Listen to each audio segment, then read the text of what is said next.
டெல்லி சலோ போராட்டம், மேலும் ஒரு விவசாயி உயிரிழப்பு. டெல்லி சலோ போராட்டத்தில் பங்கேற்க ஷம்பு எல்லை நோக்கி சென்று கொண்டிருந்த போது குல்தீப் சிங் என்ற விவசாயி சாலை விபத்தில் பரிதாபமாக உயிரிழந்தார். வேளாண் விளைபொருட்களுக்கு அடிப்படை ஆதரவு விலை நிர்ணயம், விவசாயக் கடன் தள்ளுபடி, ஓய்வூதியம் உள்ளிட்ட பல்வேறு கோரிக்கைகளை வலியுறுத்தி 200க்கும் மேற்பட்ட விவசாய சங்கங்கள் கடந்த 13ஆம் தேதி டெல்லியை நோக்கி செல்லும் போராட்டத்தை தொடங்கின.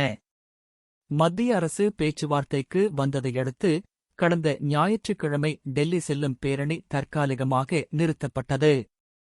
ஆனால் 4 கட்ட பேச்சுவார்த்தையிலும் தீர்வு எட்டப்படாத நிலையில் மீண்டும் விவசாயிகள் டெல்லியை நோக்கி படையெடுத்தனர். தடையை மீறி பொக்லைன் இயந்திரங்களுடன் எல்லைகளில் ஆயிரக்கணக்கான விவசாயிகள் குவிந்தனர்.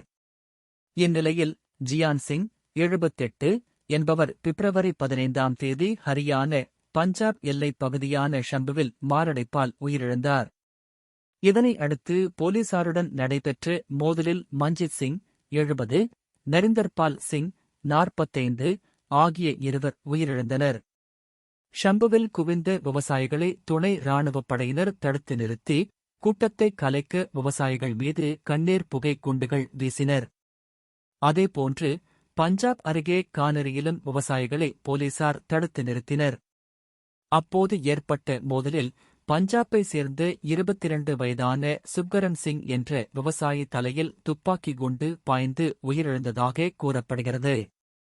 இதையடுத்து நேற்று பிப் 23 போராட்டத்தில் பங்கேற்ற 62 வயதான தர்ஷன் சிங் என்ற விவசாயி மாரடைப்பால் உயிரிழந்தார். இந்நிலையில் இன்று போராட்டத்தை முன்னிட்டு ஷம்பு எல்லை நோக்கி சென்று கொண்டிருந்த போது பஞ்சாப் மாநிலம் ஃபிரோஸ்பூர் பகுதியைச் சேர்ந்த குல்தீப் சிங் என்ற விவசாயி சாலை விபத்தில் பரிதாபமாக உயிரிழந்தார்.